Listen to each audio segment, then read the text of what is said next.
Hi Pash. So this issue is basically on API call log page, and the issue is related to the time, last call time.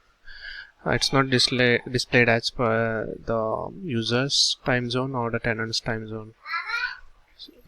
So uh, what I'm doing here, I have you can see the user time zone is set to IST, and tenant time zone is also in IST. Now I'm going to execute one report.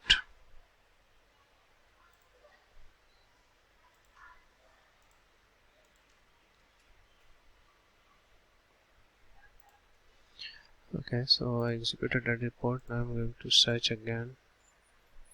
So I got this report here. So you can see the time displayed here is 6:22 am, and the time here, current time here is 11:52 am.